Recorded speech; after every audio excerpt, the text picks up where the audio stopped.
Esta es una presentación de libros, libros.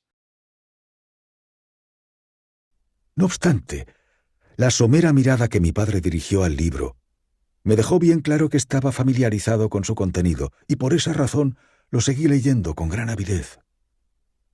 Cuando regresé a casa, mi primera preocupación fue procurarme las obras completas de ese autor, y luego las de Paracelso y Alberto Magno. Leí y estudié los delirios de esos escritores con arrebato. Me parecieron tesoros que tan solo conocían unos pocos elegidos. A pesar de que a menudo deseé comentar esa secreta adquisición de conocimientos con mi padre, la implacable censura que mi progenitor había realizado de mi estimado Agripa siempre me contuvo. Por tanto, revelé mis descubrimientos a Elizabeth, haciéndole prometer que los mantendría en el más estricto secreto. No obstante, mi amiga no se mostró interesada en el tema y me dejó seguir avanzando en solitario en mis estudios. Debió de ser un fenómeno singular que surgiera un discípulo de Alberto Magno en el siglo XVIII. Pero nuestra familia carecía de conocimientos científicos y yo no había cursado estudios en los centros educativos de Ginebra. De ese modo, la realidad quedaba al margen de mis sueños, y me enfrasqué con la mayor diligencia en la búsqueda de la piedra filosofal y el elixir de la vida. Este último fue el que centró toda mi atención. La riqueza era un objetivo inferior, pero qué glorioso descubrimiento llevaría a cabo si fuera capaz de erradicar la enfermedad del cuerpo humano y convertir al hombre en un ser invulnerable a todo, salvo a una muerte violenta. Mis visiones no se limitaban solo a eso. Conjurar fantasmas o demonios era factible, según afirmaban con ligereza mis autores favoritos, y yo me había propuesto conseguirlo encarecidamente. Y cuando mis encantamientos resultaban fallidos, lo atribuía a mi propia inexperiencia y a mis errores antes que a la falta de pericia o al saber fidedigno de mis maestros. Los fenómenos naturales que vemos a diario no escapaban a mi análisis. La destilación y los asombrosos efectos del vapor, procesos que mis autores favoritos ignoraban por completo, me dejaban asombrado. Pero lo que me causó mayor estupefacción fueron los experimentos sobre el bombeo de aire que presencié de la mano de un caballero a quien teníamos la costumbre de visitar. El desconocimiento que los filósofos antiguos tenían sobre el tema y sobre otras disciplinas hizo que cayeran en un leve descrédito ante mis ojos. Pero no podía abandonarlos por completo sin haberlos sustituido antes por otro método. Cuando contaba con 15 años de edad, nos fuimos a vivir a la casa que teníamos en las proximidades de Belle-Rive. Y un día presenciamos una tormenta eléctrica terrible, extremadamente violenta. Se desencadenó tras las montañas del Jura, avanzó hacia nosotros, y con una espantosa potencia los truenos retumbaron al unísono en el firmamento. Contemplaba con gran curiosidad y deleite cómo arreciaba la tormenta. Yo estaba junto a la puerta, y de repente pude ver cómo una lengua de fuego surgía de un antiguo y hermoso roble situado a unos 20 metros de casa. Tan pronto se desvaneció aquella luz cegadora, vi que el roble había desaparecido y en su lugar quedaba únicamente un tocón carbonizado. A la mañana siguiente fuimos a ver el árbol y descubrimos que había resultado destrozado de un modo insólito. El impacto no lo había astillado, sino que lo había reducido por completo a finas virutas de madera. Jamás había presenciado una destrucción tan extrema. La catástrofe a la que había sucumbido el árbol me dejó atónito, y le pedí a mi padre encarecidamente que me explicara la naturaleza y el origen del trueno y del rayo. Me contestó con una sola palabra: electricidad. Y me describió a la vez las diferentes aplicaciones de la energía. Construyó una pequeña máquina eléctrica y llevó a cabo varios experimentos. También construyó una cometa con un cable y una cuerda para intentar atraer ese fluido de las nubes. Ese rayo dio por zanjado el estudio de Cornelio Agripa, Alberto Magno y Paracelso, que durante tanto tiempo se habían enseñoreado de mi imaginación.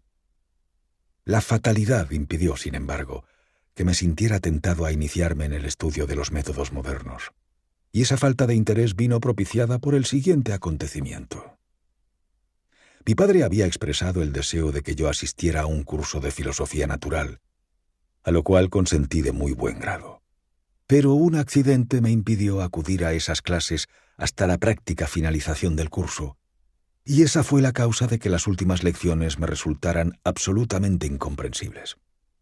El catedrático, haciendo alarde de una gran profesionalidad, dio una conferencia sobre el potasio y el boro, los sulfatos y los óxidos, términos que no encajaban con mis ideas, y terminé asqueado de las ciencias naturales, a pesar de que seguía leyendo a Plinio y Buffon con deleite, autores que, a mi entender, revestían una utilidad y un interés similares. A esa edad me ocupaba sobre todo de las matemáticas y de gran parte de las disciplinas que se relacionan con esa ciencia. Me dediqué a fondo a aprender idiomas.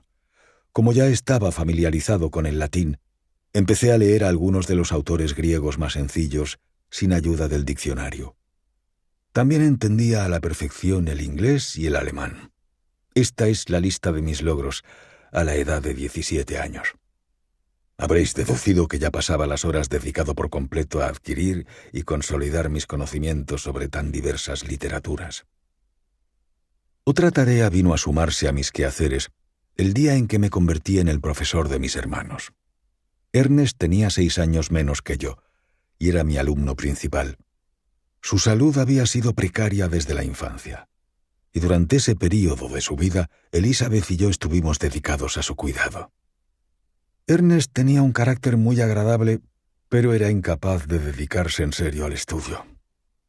William, el más pequeño de la familia, todavía era un niño, un chiquillo hermoso como pocos.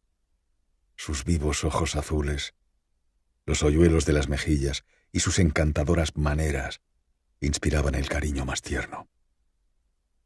Este era nuestro círculo familiar, del cual parecían desterrados los problemas y los sufrimientos.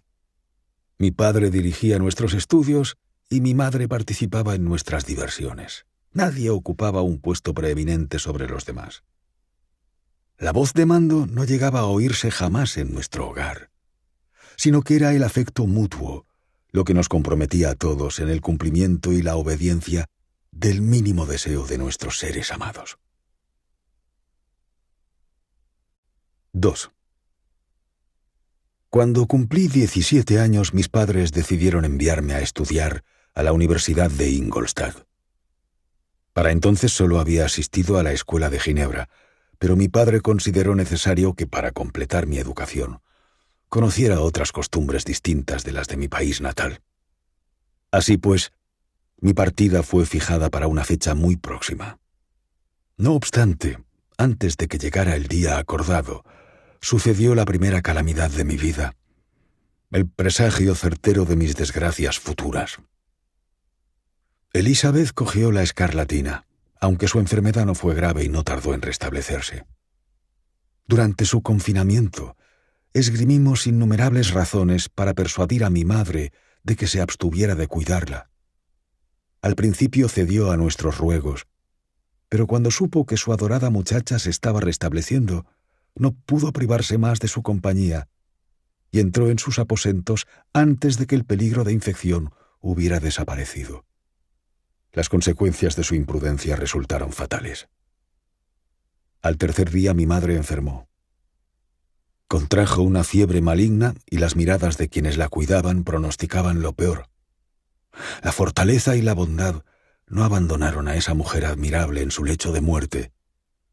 Mi madre unió las manos de Elizabeth con las mías y nos dijo: «Hijos míos, deposité todas mis esperanzas futuras en la posibilidad de vuestro enlace.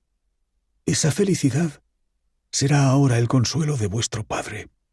Elizabeth, cariño mío, deberás ocupar mi lugar y cuidar de tus primos pequeños. Oh, Dios mío, cuánto lamento tener que marcharme de vuestro lado.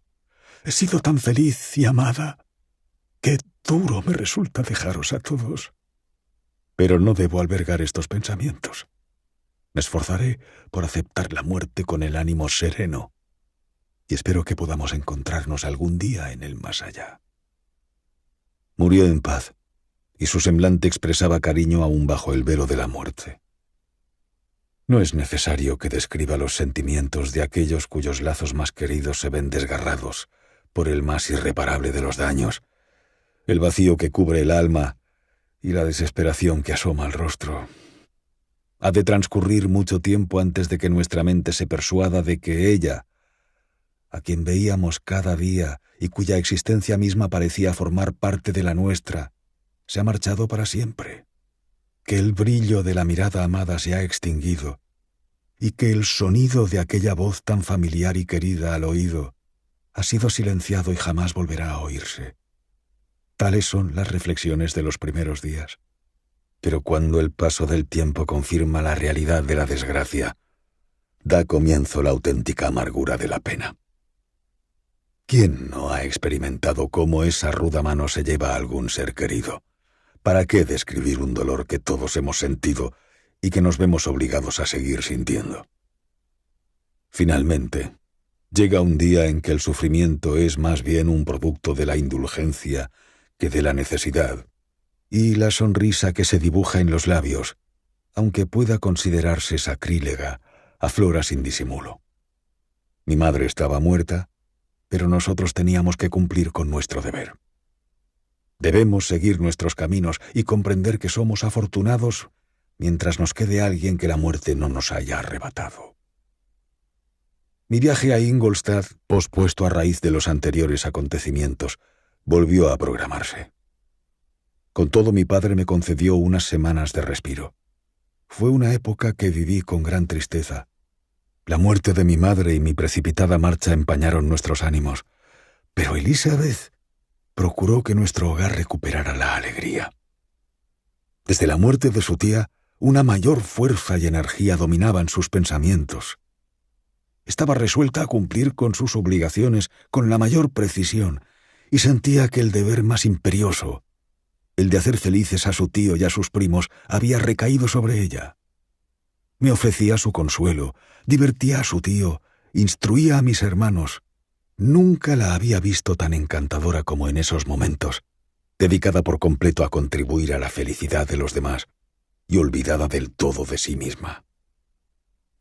El día de mi partida llegó al fin. Me había despedido de todos mis amigos, salvo de Clerval, que pasó la última noche con nosotros. Mi amigo se lamentó con amargura de no poder acompañarme. Su padre se había mostrado inflexible ante la idea de que se marchara, dado que deseaba hacerle socio del negocio, de acuerdo con su teoría favorita, según la cual el aprendizaje era superfluo para el comercio en la vida cotidiana. Henri poseía una mente refinada. No tenía ningún deseo de vivir ocioso y le complacía la idea de convertirse en socio de su padre, pero creía que un hombre puede ser muy buen comerciante y poseer a su vez un espíritu cultivado. Estuvimos despiertos hasta muy tarde escuchando sus lamentaciones y repasando hasta el mínimo detalle de nuestro futuro. A la mañana siguiente me marché muy temprano.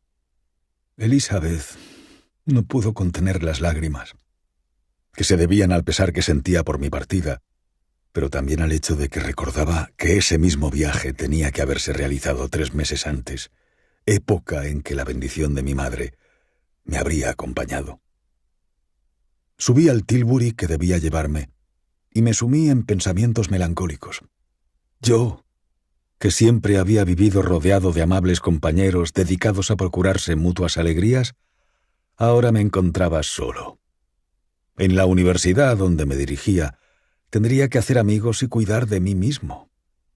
Mi vida hasta entonces había sido recogida y familiar, y eso había despertado en mí una insuperable repugnancia hacia las caras desconocidas.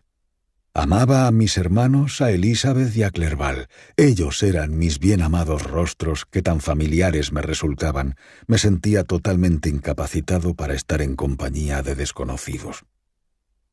En esos pensamientos andaba ocupado cuando inicié mi viaje.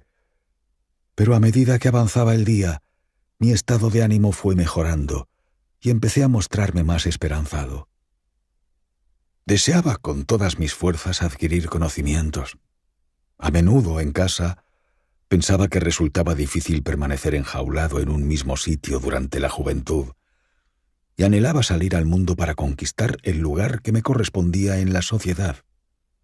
Ahora que se cumplían mis deseos, arrepentirse habría sido, sin duda alguna, una locura. Dispuse de mucho tiempo para reflexionar sobre esos temas, y otros muchos,